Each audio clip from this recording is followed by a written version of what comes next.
Hi everybody, can you hear okay? Let's see if this works. Is this on? There we go. Welcome everybody. We are at Stride here in Jefferson County. I'm really excited to be here with the Stride CEO, Ben Wiederholt, and the Chief Health Officer, who you're going to hear from in a minute, Dr. Savita Jinde. Stride was started in 1989, and really one of the great examples of testing. And what the main message we want to make sure we convey today is that we now have enough testing that if you have symptoms, you can get tested conveniently, near you, free, including here at Stride, which has tested over 10,000 people, and at over 30 community testing sites across the state, many local hospitals. Stride offered their first COVID test in mid-March, and they've continued to work rapidly to scale testing up. As a community health center, they've really gone above and beyond. They were telling me of the people who got tested here, only a small percentage were actually Stride customers. It's essentially community members who come. There's many who are getting tested even as we speak. And I'm gonna get tested in a little bit as well to show people how easy it is. You remember originally when there wasn't enough testing, the message that we said is if you're sick, you just self-isolate. Whether it's COVID or not, you stay at home. That can still be your choice, but we are now encouraging you to get tested to see if it is COVID if you have flu-like symptoms. Now keep in mind that flu is mostly gone from our state, and it's a very low number. Because of the social distancing, there's not as much flu, which means that if you have those flu-like symptoms, there's certainly a higher chance that it might be COVID-19 relative to the flu or something else, because all those other conditions have decreased significantly because of your success in social distancing. We wanted to highlight one of the leaders in innovation in testing here today. You know, scaling up testing and monitoring is one of the key components of making sure that safer at home works in Colorado, right? The four key components: protecting our most vulnerable, the ongoing social distancing, wearing masks, and testing and tracing. Those are the four factors that are absolutely critical to our success in containing this pandemic, saving lives, and moving towards a normal economic activity and normal social activity in the months ahead. On April 29th, we gave an extensive briefing on testing capacity, and we set some benchmarks. We said that our goal was by mid-May to be able to test anybody who's symptomatic, and I'm glad to say we've reached that milestone. We are now testing in Colorado everybody who's asymptomatic who wants to get tested. It's free, there's no out-of-pocket, and whether you have insurance or not. And we encourage people who have COVID-19 symptoms to go ahead and go get tested. We make it easy, and it's available near you, and we've reached that goal. If you take anything away from today's briefing, it's this: if you have symptoms of COVID-19, consult your medical provider and get tested. Now, if you have a doctor, that's the most common route to getting tested, your doctor, your hospital. If you don't have one, if you don't have a medical home, if you're not insured, or even if you do have a doctor but can't reach them, all of the 32 free testing clinics across the state, including Stride, are a very easy way to do that. In addition to people who have symptoms, we also encourage other folks to get tested. If you're a healthcare worker, a first responder, an essential worker who interacts with the public, you're also welcome to get tested. So symptomatic folks, of course, we encourage you to get tested. You don't have to. You can self-isolate at home till you recover and have no symptoms for 5 or 6 days and then go out. But we do encourage you to get tested. And if you're an essential worker with regular contact with the public, particularly contact with the most vulnerable, we encourage you to get tested. As I said before, we want to get to the place where we're doing 8,500 to 10,000 tests a day. Last week we had a day where we tested close to 5,000. Between the state lab and the great efforts and our partners, we can process up to 10,000 a day. I'm really proud of our testing team. It's been an all hands on deck effort. And now that you can get testing, you really should get tested if you have fever, dry cough, shortness of breath. Those are the main symptoms, loss of taste or smell. Those are the main symptoms that we're seeing in COVID-19 patients. The common cold is a little bit different. It often leads to congestion, stuffy, runny nose. That can occur with COVID, but that's not the most common presentation of COVID. Stuffy head colds and being congested is much more likely to be a cold. COVID-19 is more likely to be respiratory, cough, shortness of breath, fever, but it can show those other symptoms as well. But getting tested is a real important part of our process of making progress against this virus, and we can now offer testing to everybody who's symptomatic in our state due to the hard work of medical professionals, the state, our partnership with private suppliers in Korea and elsewhere, our partnership with the federal government. And I want to make sure people know that testing is widely available. You can find out the 32 community testing sites at covid19.colorado.gov. Scroll down to the testing site. There's an interactive map. We're adding more on a regular basis, so there's one near you. And of course, at healthcare providers like Stride, where we are today, Children's Hospital, UC Health, Centura, Denver Health, National Jewish, Kaiser, and many other private providers. So if you are a customer at one of those facilities, if you have Kaiser, contact them. If for some reason you can't get it through them, come to one of the free community testing sites. In the last 7 days, the state lab has sent out 25,000 swabs, hundreds of masks and gowns and gloves. You can go to covid19.colorado.gov and click on Find a Community Testing Site to find the site near you. We also have specialized testing sites with the Colorado National Guard at senior facilities. These are not for the general public. They're in addition to that. These are for people who work at the senior facilities. We've started with some of the largest, worked our way down. I've heard over email from several senior friends who live in facilities where the staff has been tested. Asymptomatic folks are tested. Anybody who tests positive, removed from the workforce to prevent infections at those facilities. There are also other private sector testing partners. Kroger's has run sites in Denver and Boulder and Greeley. Walmart is setting up 4 sites: Greeley, Fort Morgan, Aurora, and Westminster. We really want to make this as convenient as possible. And whether you have Medicaid or Medicare or private insurance or no health care insurance, cost is not a barrier. There is no copay. There is no out-of-pocket for testing. And that is an important message that I want to make sure that people know. If you have symptoms in Colorado, we are proud to say that we are now ready to test anyone with symptoms, and we do want you to get tested. If you make the choice to self-isolate, you can do that. Remain out of contact with anybody until 5 days after your last symptom departs. That last symptom could be fever, it could be a cough. 5 days after that leaves, you can go out. Or, again, if you want to get back into circulation sooner, you should go out and get tested, because you might not have COVID, and then you can go out right after your symptoms resolve. Or if you do, I think your loved ones and friends should probably know that so they can get tested too. We're in this together, and that means making sure everyone can get tested, particularly as businesses have been open for a few weeks now, people are back at work at the office. We need to continue to show that individual responsibility. That's what's going to get us through this.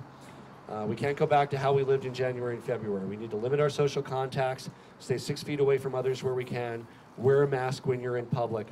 The more Coloradans do that, the more we will suppress the virus, and the more that our economy will recover rapidly. Because the economy is about confidence, and it's about making sure that people know that the virus is contained at a level where they can go about their daily lives without putting their lives at a great risk. Now, Stride and others do 2 types of testing. What I've been talking about today is a swab-based viral testing. That's what in a few moments you'll see me be tested for as well. The other kind of testing is antibody or serology testing, or a blood test, okay? So for the swab test, Stride does it 2 ways. They do it with a swab in your mouth or in your nose. Those are the 2 ways they do the swab testing.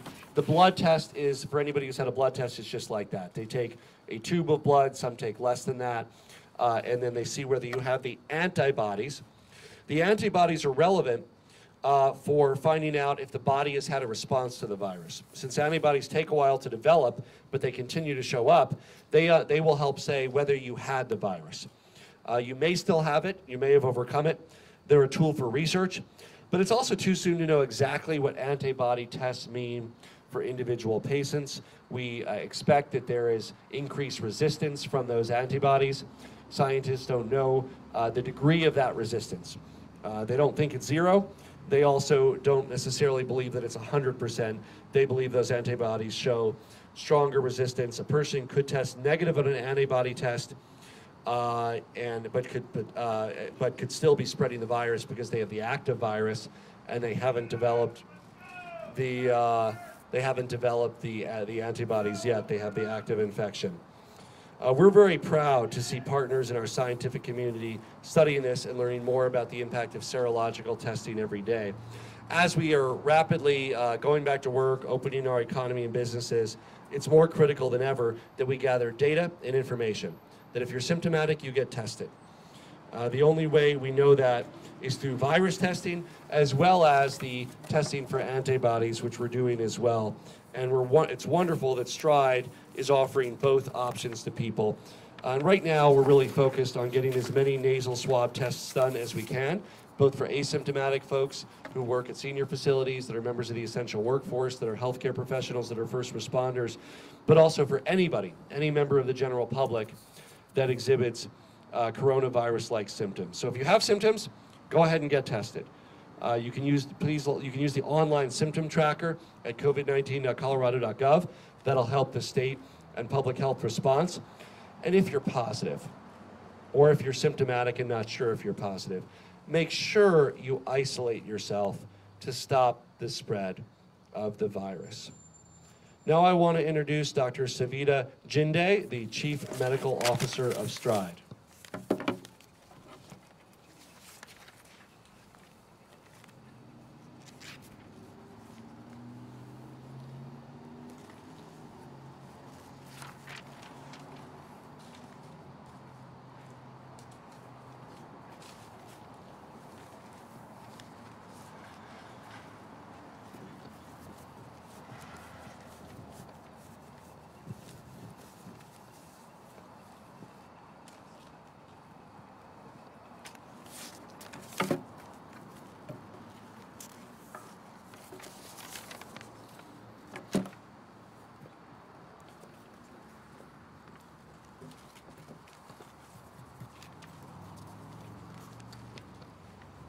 So Stride Community Health Center is proud to be leading the community response to COVID-19. Since early March, Stride's team has been working tirelessly on the front lines, keeping people safe and finding ways to continue to provide accessible services and care to anyone who needs it, related to COVID or not. We've been closely monitoring the CDC and the Colorado Department of Public Health's guidelines and recommendations to inform Stride's protocols for care, as well as the information and education that we provide to our patients. Since the outbreak of COVID-19, Stride has provided testing at multiple locations, including 2 public testing sites and a mobile team that has provided testing as far away as Park County. With the state's leadership in its push for testing in alignment with our own efforts, we have completed roughly 10,000 swab tests and are seeing a 21% rate, a positive rate with the swab diagnostic test. On April 27th, Stride added the Quest IgG antibody test to its menu of services and has provided almost 2,000 serology tests to date. We're finding that serology tests are positive for antibodies in about 9% of patients tested. Stride is doing everything possible to enable patients to maintain social distancing and to remain at home whenever possible. Providing care remotely through telehealth has been key in this, and Stride has been able to address medical, dental, and behavioral health needs via our telehealth program. Additionally, Stride is actively supporting recently hospitalized patients with COVID. We are seeing individuals who have been released from an area hospital who are COVID positive and who need follow-up care, though they have not yet met criteria to be removed from isolation. In response, Stride opened 2 COVID positive pods. The Stride COVID pods are designated in areas that are isolated from our clinics. They allow hospitals to be freed up to focus on the patients who really need them. And the location of our pods are strategic in reducing exposure to our staff and our patients, while being able to care for our COVID positive patients as well. The resounding feedback that we have received from people coming through our testing locations is appreciation and support for the work Stride is doing, of course in parallel to the leadership of our state. We've heard patients say things such as, "Everyone was welcoming, the process was simple, I'm so relieved." Another patient said, "I couldn't believe how fast testing was. It was very well organized. I would recommend anyone coming to get tested here." And then another patient said, "The Stride staff was extremely professional, well protected, and very informative. I cannot thank you enough for helping me to get this test." Patients are grateful for not only the opportunity to get tested, but for our follow-up and guidance on continued use of masks, on assistance in figuring out how long to stay isolated, and our help explaining the most up-to-date guidelines and recommendations. So we encourage anyone interested in getting tested or for information about our services to check out our website at stridechc.org. Thank you.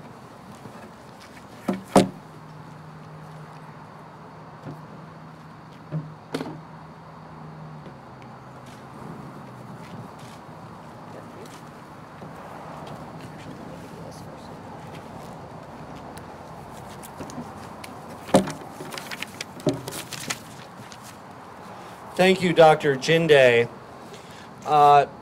In a moment, I'm going to be tested, and I want the people of Colorado to see how easy this is. As a government worker who interfaces with the public, I meet the criteria, as do grocery store workers, as do first-line responders, as do people who work in medical care, or government workers who interface with the public who are asymptomatic. So just like others who interface with the public, who are in government service or work at grocery stores, I'm getting tested. Now, you don't need to if you're not symptomatic. You can, especially if there's an outbreak in your facility. It might be a wise thing to do. We really are encouraging people who are symptomatic to get tested, but there are many people who meet the criteria in healthcare, in senior facilities, and other areas that even if you're asymptomatic and if you have an hour or two, it would be a smart thing to do. Keep in mind that a test, though, is only a picture of a moment in time. And that's why with our program at the senior centers, we are developing ways where we go back and test the same people. Ideally once a week, might be every 2 weeks initially, because we want to continually screen out anybody who might have contracted the virus and test positive but be asymptomatic to prevent some of those outbreaks. So that program is rapidly expanding. I also wanted to talk briefly about restaurants. We will have the draft guidance on restaurants out tomorrow or later today for the general public to look at, for restaurants to start preparing for opening. I'm also encouraging all the cities and counties that restaurants operate in to look at their options for outdoor dining, for opening up sidewalks and streets. That's really the only way with the spacing that we're going to have a thriving restaurant environment for the coming months. Thankfully, Colorado has wonderful summer weather. 9 out of 10 days in summer are terrific for outdoor dining. With the reduced dining capacity in the actual facility because of the way the airflow works and how contagious it is, the way that restaurants can get to 100% capacity, even 150%, is by spreading out in their parking lot, their streets, the sidewalk. So I really encourage every municipality, every city to have that discussion with their restaurants. The state is going to waive every rule and regulation we can, including, like serving beer and wine on streets, anything else that gets in the way of restaurants doing that. But of course, it is the cities that control those. So I hope every city is thoughtfully doing this. If cities value having restaurants and keeping them in business as part of their quality of life, it's really important that they open their sidewalks, parking lots, and or streets in the next few weeks to have that capacity, because restaurants simply can't stay in business at a quarter or half capacity. So those guidelines will be out in the next day. Those are the draft guidelines. We are expecting comments from restaurants, from cities, from customers. We are still looking at the May 25th date for the final call. But whatever that date is of when they go live, these are going to be the way that restaurants can offer in a safer way that inspires consumer confidence, that you know that you can go out to a restaurant without a major increase in your likelihood of infection in a reasonably safe way. That answer is going to be outside. The data all from the health side shows the major difference in internal recirculating airflow in an enclosed environment and being safer outside, like you are all today. Those who are here are outside, and we are significantly safer if you're 6 feet apart from somebody outside than if you're 6 feet apart from somebody in a smaller area with limited airflow. So encourage cities to have that discussion with their restaurants. We want a thriving culinary scene. To be able to do that, it requires a partnership that includes sidewalks and parking lots, and in some cases, city streets, to expand that capacity to allow for greater spacing. So I'm going to be tested now. I was tested at the White House last week. It was a different platform, a different test. This test that we're giving Coloradans is far more accurate than the Abbott test that was used at the White House. The Abbott test used at the White House is one that we use in a targeted way in Colorado, but this test that we're making widely available for people has a much higher accuracy rate than the test that the White House uses. And everybody who gets tested should have their results back in 24 to 48 hours from when you get the test. You can go to covid19.colorado.gov and click on the community testing sites to find out all of the different places that you can get testing. That's in addition to places like Stride, hospitals, UC Health, Kaiser, Centura, all of the normal medical partners. So with that, we're going to go get tested.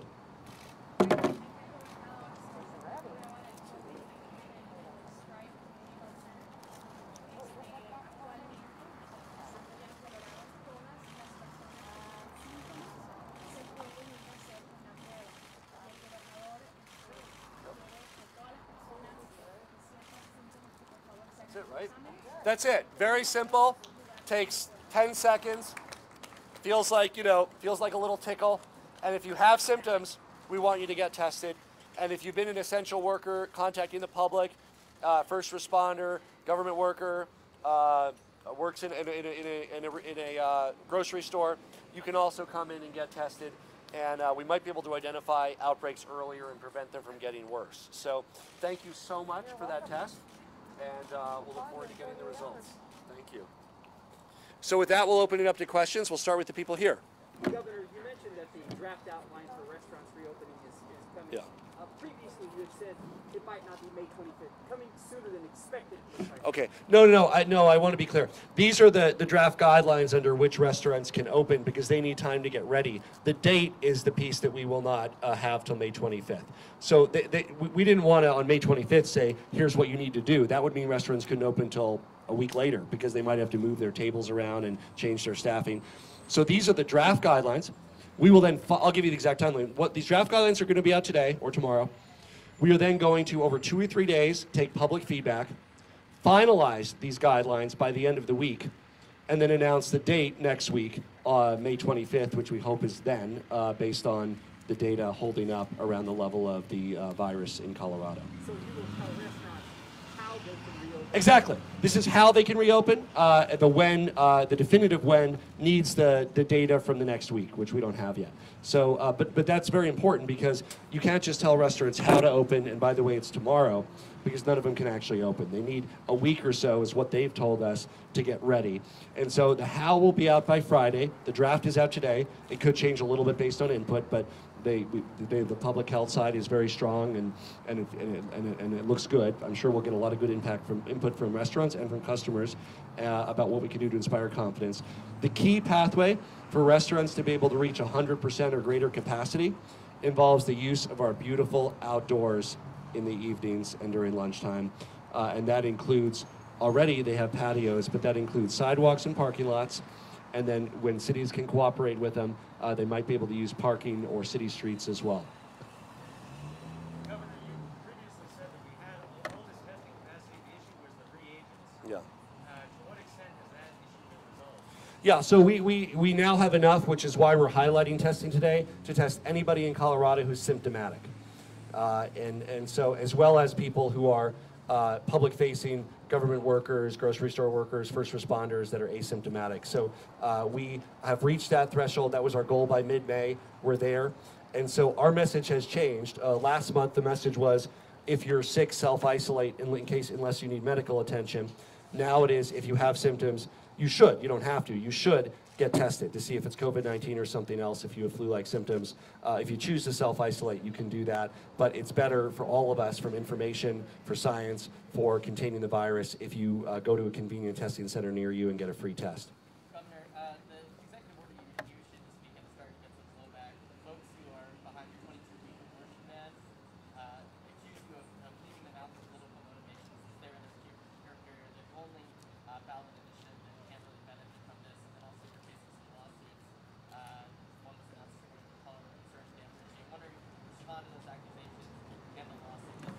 Yeah, so look, access to our ballot, while it's inconvenient for office holders, because as governor, I don't like many of these initiatives. Many members of the business community, leading Republicans and Democrats don't like many of these initiatives followed. It's not about us, it's about you. It's about the right of the people to petition to place something on the ballot.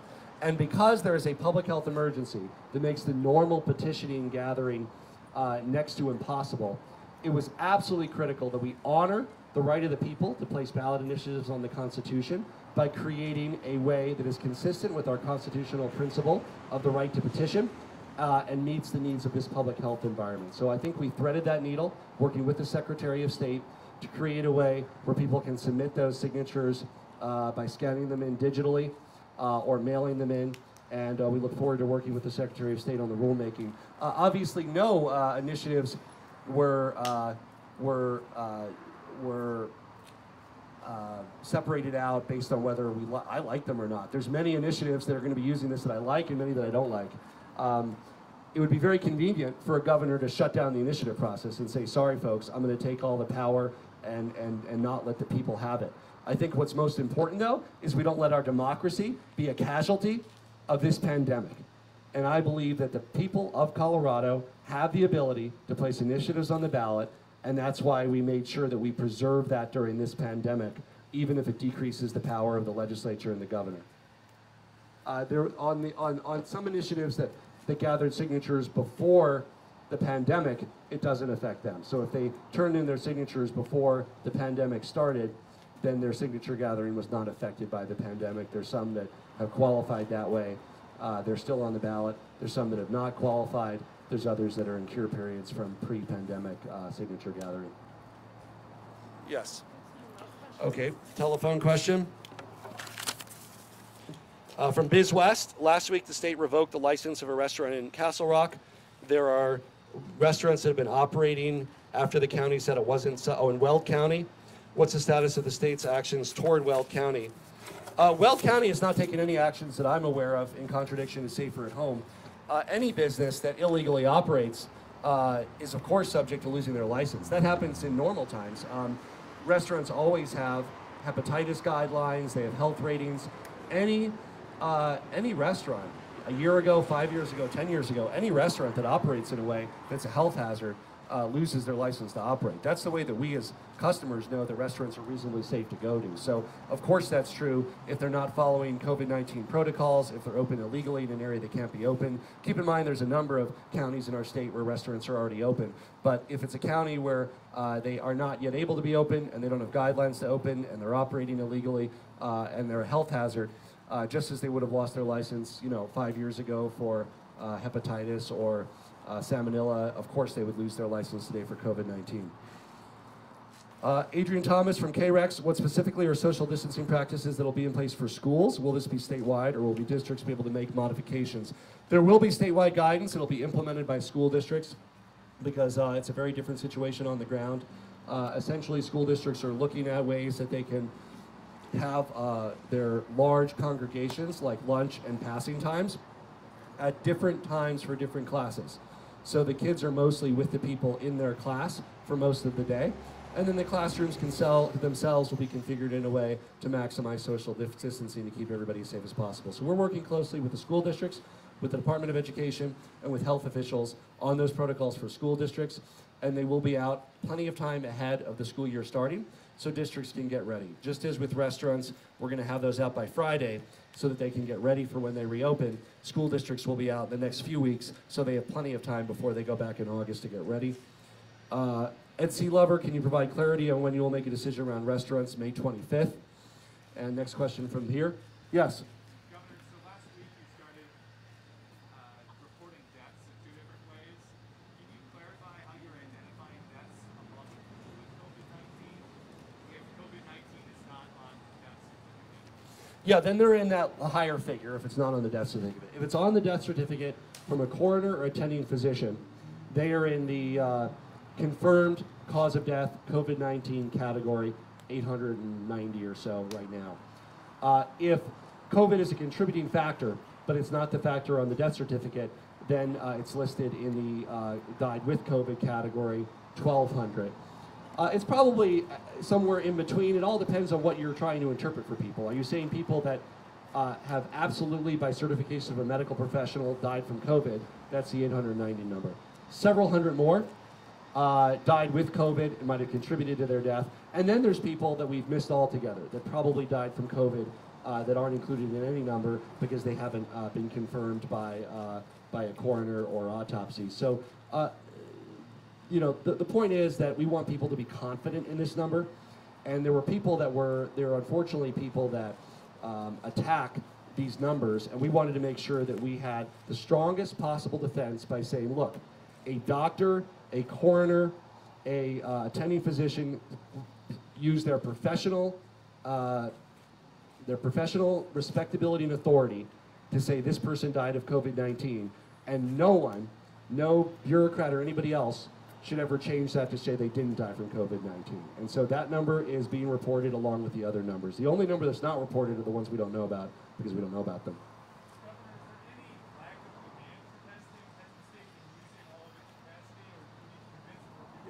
Yeah, we can test more because we've been advising people that, you know, that they should stay at home and self-isolate if they have symptoms. That's what we're changing today.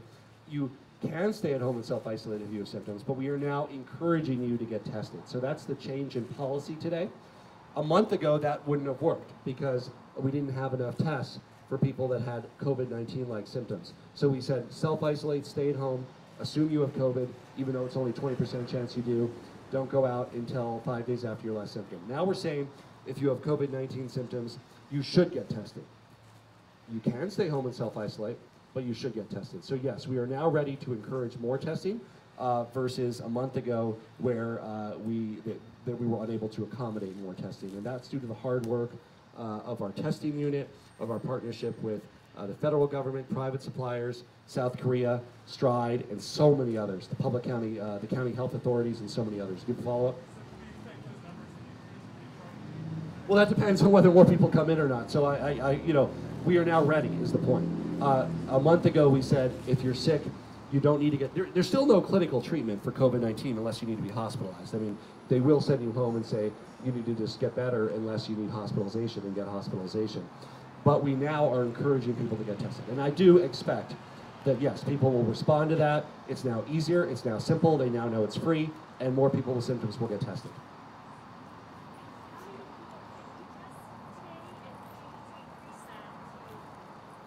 We have enough testing to test everybody who's symptomatic in our state, along with some of the essential government workers and first responders that may have been exposed. So we have that today. Well, we have the ability to process over 10,000 tests a day in Colorado. And the highest day we had was about 4,500 so far. Governor, next week the General Assembly returns. I've seen a draft of a reinsurance bill that I'm told that you are in favor of. Can you talk about that? Yeah, I mean, I can't comment on what draft you might have seen. I don't know if it's one that I saw, but reinsurance is critical. We have to make sure, especially with a higher unemployment rate, with less people having employer-backed health care next year, we have to make sure that we're saving people money in the individual market for health care, in the exchange. People can't lose their health care because rates go up. Reinsurance is absolutely a critical piece of that. Reduce rates statewide by about 20%. We absolutely need to maintain that. Governor, do you support extending the program another 5 years as is indicated in this draft bill? I'm supportive of extending it. I don't know the exact timeline. We will likely need reinsurance until there's another round of federal healthcare reforms that shore up the exchanges. So if Congress were to act with a new president and a new Congress in 2 years and went live in 3 years, it's possible we could pivot towards a more competitive direction sooner. But I think it's reasonable to do it for 5 years. We can always change it to reflect any federal changes if that needs to occur. Governor, the CPHE's form to actually get tested, it's very specific. It doesn't necessarily cover all the viruses that are on it. I think there are people out there who are not getting tested because they still feel like that they're not reaching the level. I wanted to go back and ask you guys see the nerve of people showing up? Is this why we're doing this today? All of those documents will be updated to reflect the criteria that I described to you today. If you're symptomatic, you can get tested. If you are asymptomatic, and a essential worker that works with the public, you can get tested, and those documents will be updated as well. There will also be stronger advice to get tested, of course, for those who might be at risk of bringing the virus to others as well. So that'll all be updated. This is the first day that we're saying that we're ready for anybody who's asymptomatic, or I'm sorry, everybody who's symptomatic to be tested. And we expect that many people will react to that. So we expect that many more people will get tested now, knowing that we're no longer indifferent or discouraging and saying self-isolate. That we're now saying you can self-isolate, but we actually encourage you to get tested. Governor, you said that more testing, the economy's got confidence, of course. More testing means more peace of mind for businesses.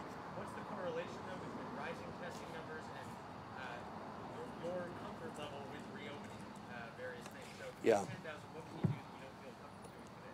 So first of all, and we should all be with more testing, the number of positive cases will go up. So I mean, I want to make sure people know that. It's likely that the positivity rate, as we broaden the testing, might continue to go down, but we will certainly pick up cases that we have missed under the prior testing criteria. So the positive identification of cases will go up. That doesn't mean more people have coronavirus. It means we're catching a higher percentage of the people that have coronavirus with a confirmed test result.